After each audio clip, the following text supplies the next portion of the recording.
I'm sure you guys can tell this about me. I was supposed to be a professional basketball player. Yeah. Thank you. Yeah. I don't know why you're laughing, but okay. Yeah, thank you. You know, I played for 8 years growing up. I started at 2'10". That's a height. Not a time. Okay. I get it. I didn't have like the height or the wingspan to be a successful basketball player. But, you know, I'm glad I played because I learned a really valuable lesson that I could use for a future in entertainment, which is this, you know, doesn't matter. You work really hard, you practice every day, and your dreams will still be crushed, okay? So, yeah, good. It's good to know early. I say teach it in the womb, okay? But I didn't have the basketball bod, all right? You know, this body walks into a room, everybody immediately looks, they go, that's a comedian. That's a comedy bod right there. And yeah, my body's always coming up with funny material. Like I discovered this about myself recently in the nighttime. I discovered I can actually wear an eye mask, you know, one of those sleeping masks, as a bra. Ooh. That's a good one, body, right? Twisty punchline, the whole thing. Yeah. Role models are important to know what's possible. But nobody talks about it's actually more important to have the opposite of role models. Below models. You know? You know, people you can look at and be like, thank God I'm not that bitch. Okay. Yikes. Take Instagram, for example. I'm always scrolling on that thing, just seeing people accomplishing more than me that day, right? Like, oh, that guy got a great car. She's got a good ass. That guy got out of bed. That's why I only follow dogs. Because they're cute, but most importantly, they don't make you feel like shit. Because they just got finished eating their own shit. Right? They don't know the difference. Like, sure, I haven't accomplished much, but at least I don't stick my nose in someone's crotch the minute I meet them. I wait a day like a gentleman. You know, the problem, though, is that some of these dogs are starting to have better lives than me, okay? Right? Like, I follow this one dog, a Shiba Inu, you know, lives in Tokyo, Japan, likely story. And, yeah, I mean, a beautiful dog. The body on this dog probably had some work done, you know what I mean? Double implant. But on this dog's Instagram, all the comments and captions are in Japanese, so I don't really know what's going on, but I'm just scrolling on this dog's profile at like 3 a.m. Prime time to hate yourself. And, you know, I was just so moved, I wrote, this dog is career goals. You know, and I sent that. Went to bed, woke up the next morning, and the dog had responded. He just wrote, thank you.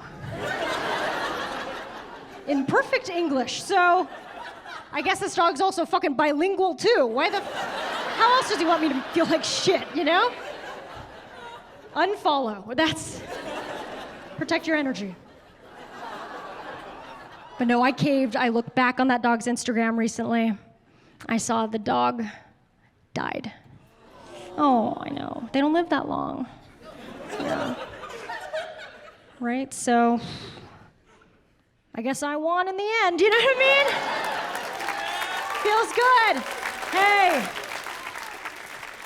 Feels good to be alive. You know, we do stand up. We put our videos online. Some of those videos go viral. And then you not only learn how much people like you, but also how much people hate you and want you to kill yourself with a blunt object. Even on the weekends. Yeah, fun fact about me, I like to read all of the comments. Yeah. And by read, I mean I scroll past all the niceys, I get right to the meanies. You know? Because the mean comments, those are the ones that count. You know that, yeah? Mean comments, those are like the real runs, right? Because it's kind of like how somebody compliments you, they're lying. they're lying to your face, right? But if they insult you behind your back, oh, that's the God's honest truth. That's the purest form of expression right there. So, I'll just list off some of my favorite mean comments, okay?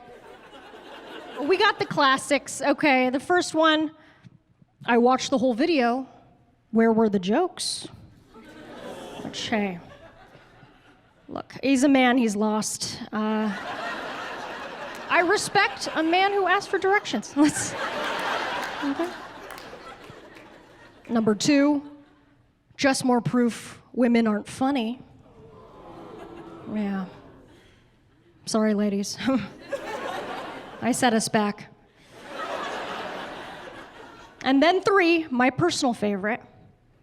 Don't quit your day job at the massage parlor.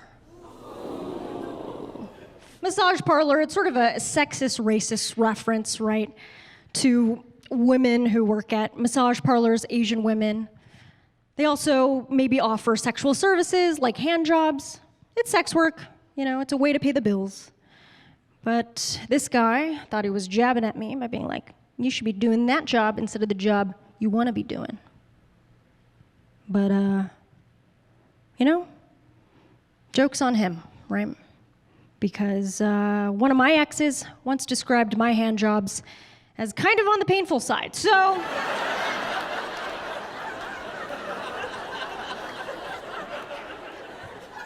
I couldn't even get a job at a massage parlor, even if I wanted to, sir. Okay? Yeah. Checkmate. No, but I'm not gonna lie. Some of those mean comments, they got to me, right? I've thin skin. Okay, I was raised by loving, caring parents, so we all know that makes you into a bit of a beta cuck. I recently got engaged. Yeah. Thank you. Now, to the love of my life, you know, we met really young. We met when I was like 19 and he was 47, and No, he was 12. He went to the middle school, so it was really convenient. No, he was like a year older. We met my second year of college, and then we've been together ever since. So, yeah, thank you. Yeah. And hey, that was like 8 years before we got engaged. So, yeah, I mean, I think being together that long, I wanted the engagement to feel less like a traditional betrothal and more like an ultimatum, you know? But hey, gun to his head, he fucking committed. You know what I mean? Oh, if that's not true love, I don't want it. I'm super lucky. I feel lucky. Any other long-termers out here? Long-term relationship folks? All right. Okay, my parents didn't cheer. Wow. Because of my situation, like I haven't really dated in my adult life, which I know that's a little controversial when I tell single friends who have been single for a while. Right? It's kind of like telling a war veteran that you dodged the draft. Right? You're like, oh my God, I'm sorry. Bone spurs. And my single friends, they always want to tell me like their horror stories of dating. Whew. Right? They're like, you do not know what I've been through. Which all my single friends smoke, I guess. That's why they sound like that. But they're like, back in 22. I'm like, Jesus. Back in 22, we lost my best friend Lisa to a flotilla of fuckboys. Like, oh my God. These fuckboys, they're coming by land and by sea. They'll be like, back in Nam. Which Nam, that's just like a Vietnamese restaurant they go on dates to. I don't know why they call it. It's just pho, okay? Back in Nam. A date offered to pay, and then he Venmo requested me on the way home. It's not your fault. Yeah, so hey, to all my single folks out there, thank you for your service. Really, yeah.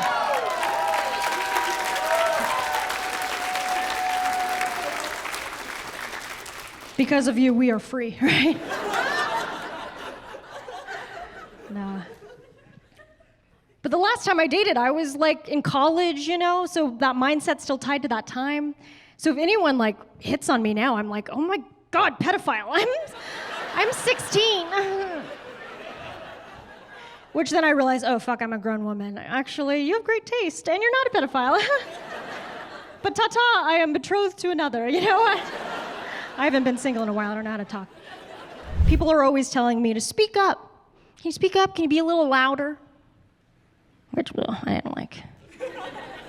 Like telling me to speak up, pretty racist. It's kind of racist, yeah? I'm not gonna explain why, okay? Those who get it. Yeah? Those who don't.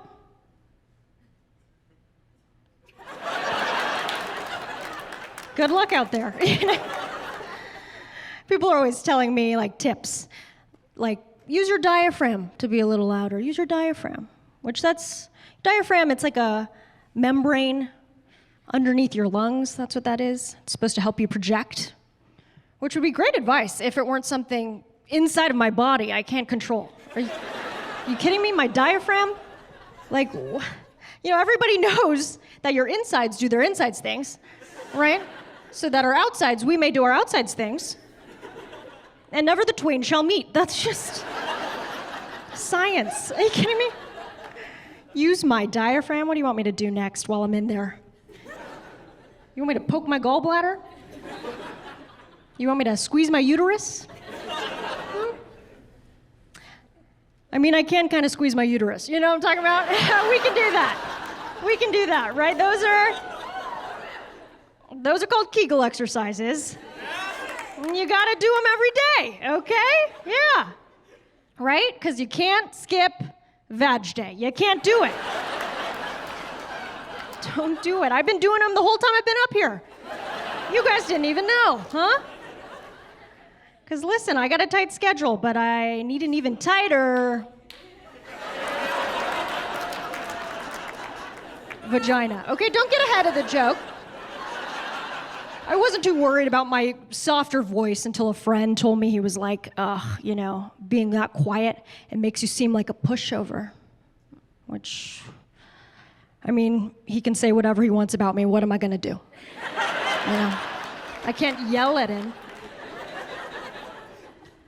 But that gave me the kick in the butt to like make a change, fix this voice thing. So I did what we all do when we want to make like a drastic transformation in our lives. I watched a YouTube tutorial. Yeah.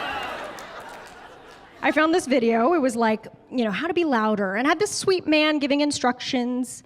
He also had a quieter voice, so, gang, gang. And he had a bit of a receding hairline, but, this is a voice tutorial, not a hair tutorial. So we can cool it on the judgment, everybody. Jesus. One of his first tips was that if you want to be louder immediately, you can use twang. And twang, it's like this thing where I guess you pipe your voice through your nose a little bit, you get a little more friction, and that makes you louder. So I might give a demonstration for you tonight, if that's okay? Quickly? Okay. All right. So this is my voice without twang, a little softer, right?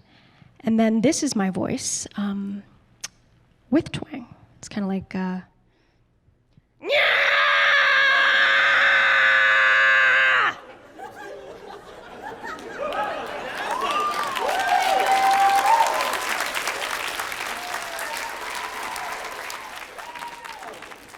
pretty good, huh? And that's just after one video. So imagine what I'll sound like after that guy gets hair plugs. Pretty loud. Comparison was another reason why I think I started to give up on stand-up. Because, it was very easy for me to compare myself to other comedians and be like, oh, that one's way more successful than me, funnier. How am I ever gonna catch up? What's the point? And it's super easy to do because stand-up, it's like a solo sport, unlike basketball. So, right? And other comedians are competitive too. Like I had this one comedian come up to me, say this, white guy. Well, and I don't want to name names, but his name was James. And he said this to me. He was like, well, Sierra, there's a lot more Asian comedians now. So do you feel like maybe there's not enough room for you? Yeah. And that got me thinking. I was like, wow, you're a white guy named James in comedy. There were literally 3 of you hosting their own late night talk shows. Like, I think there's a little wiggle room for more Asians. Can we get in there? But that's what it feels like sometimes. Like, we feel like we have to compete and that there's not enough room, no matter who you are, right? And that sucks, because it's not true. I feel like I need even more, like, just general abundance mentality. It's hard, though. It's hard. It's hard. But just take, like, my case, for example, okay? The more Asian comedians, the better. Because if Ali Wong or Ronnie Chang or Margaret Cho, whoever, get their next sitcom, their next movie, right? Who's gonna play their young concubine? Right? Or massive cousin, Heck, I'll even play the stereotypical IT guy, because remember, computer science, I'll do that shit method.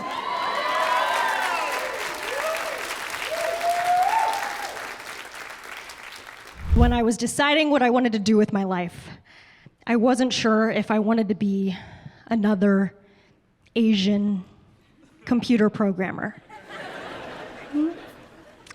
And see, that internalized racism, that cost me millions of dollars. Okay? That's why you shouldn't be racist, because, whew, that shit's expensive. I enjoy being a comedian. I do love it, Clearly, I'm not in it for the money, so I better have fun or whatever. And I started doing this really young. I started doing stand-up when I was 16, which, where were my parents to stamp that out of me early, right? To their credit, they're very supportive. They're actually here today. Give it up for them, right there. No, I remember when I told my mom for the first time that I wanted to do stand-up, she was like, oh, yeah, me and your dad used to go see live comedy all the time back when we were dating, which, ugh. Gross, right? Like, I get that my parents were human or whatever before I was born, but keep me out of it, okay? Yeah, I want a respectful distance from my elders, that's all I ask, okay? Because I had a friend growing up who was, like, so close to his parents that he called them by their first names.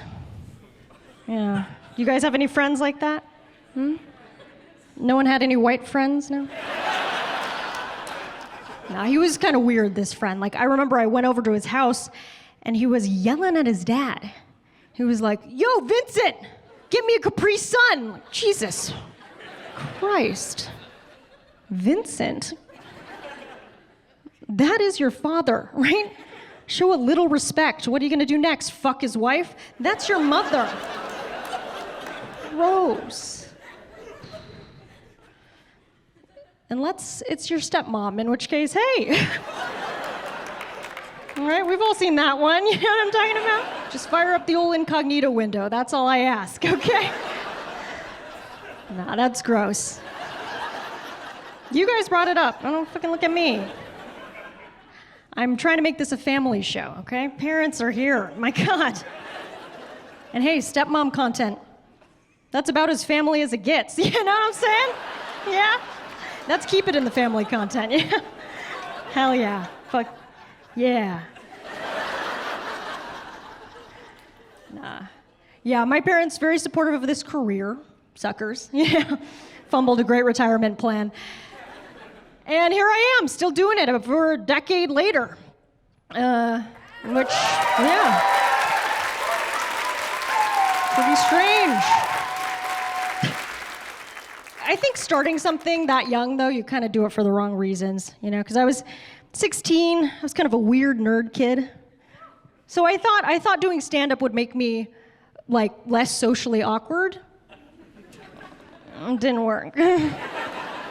All right, like I just recently ran into a friend on the street, unexpectedly, which that should be illegal. Yeah, Like, you want me to make spontaneous conversation? Kill me. I did my best, you know. I asked this friend, I was like, oh, how are you? Pretty good. Thinking on my toes. And he responded. Then he asked me back, how are you? Which, I know that one. Well played, sir, yeah. So I responded, and then I asked him back, how are you? Which, it's one too many, right? We're only allowed one per person. That's off by one. My bad. See, comedy didn't work, okay? Still fucking awkward, and should have picked another profession. I talk about self-defense a lot. I think about it too much, I think. It's because, you know, look, do other women feel this way? I feel like I was raised as a girl to just be like a prey animal, you know? Just like a field rabbit out there just with ears and eyes looking out for rapists. Where's the rapist? I'm sorry. I looked right at my dad when I said that. I'm sorry. We'll talk about it later. We'll talk about it later. Where's the rapist? You know, it's instinct. Honestly, it's because I had a very cautious mom growing up, you know? Even for tonight's show, she was a little bit like, okay, are you sure it's a comedy show taping? It's not a trap set by child molesters. My mom also will do that thing where she likes to pre-traumatize me in order to scare me away from real trauma, right? Like, get this, she'll just message me details about local murders just to keep me on my toes, you know?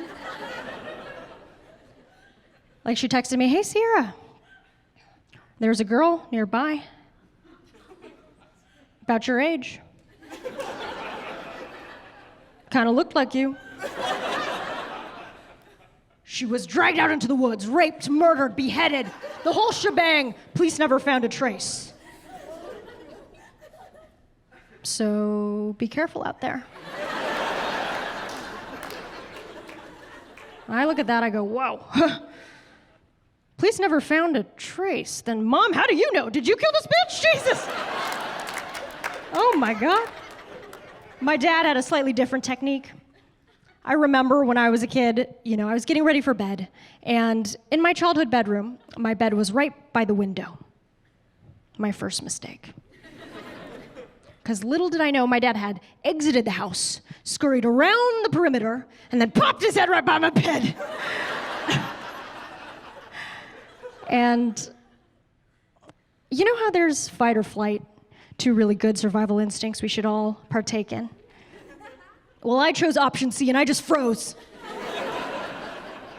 And he looked at that and he said, see?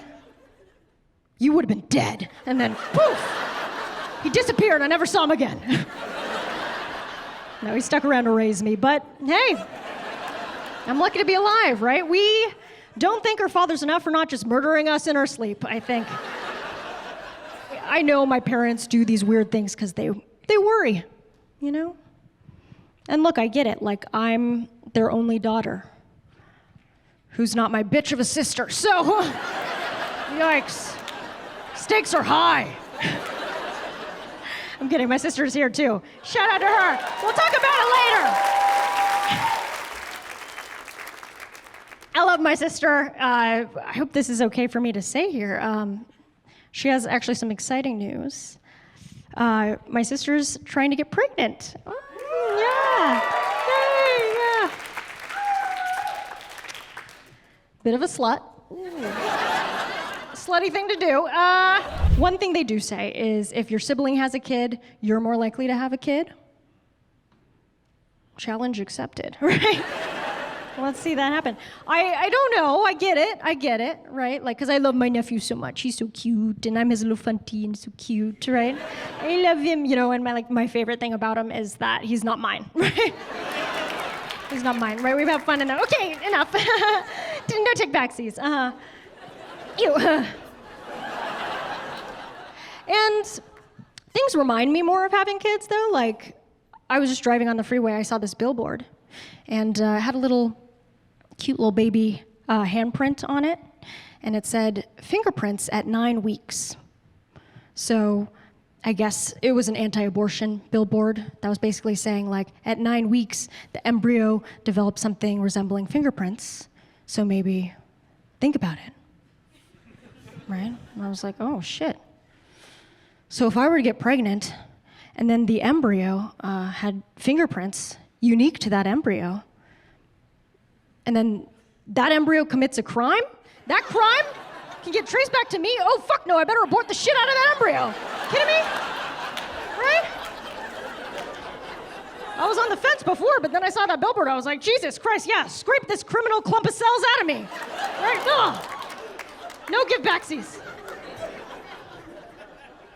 So yeah, and I'm at a stage in my life where, I don't see a lot of failed abortions running around. Or kids running around. Jesus, what do you call them? I don't see a lot of kids, running around. I don't have a lot of friends who have kids, right? I'm a childless adult living in a city. So, I see kids on TV. Which, kids on TV, they're not like kids in real life. They don't tell you this. Kids on TV, they're like 25. Pretty hot. Kids in real life, young. Ugly as fuck. But I live very close to a middle school, though, which I realize if I peek outside my window at like just the right time, or sorry, that's creepy, at just the wrong time, sorry, I see kids walking home from school, and it's beautiful, it's nice to see like the youth still thriving out there. Yeah, because for me, like spotting a kid in the wild today, it's like spotting a classic car still on the road. You're just like, wow, I didn't know people were still making those. Didn't we agree they're kind of bad for the environment?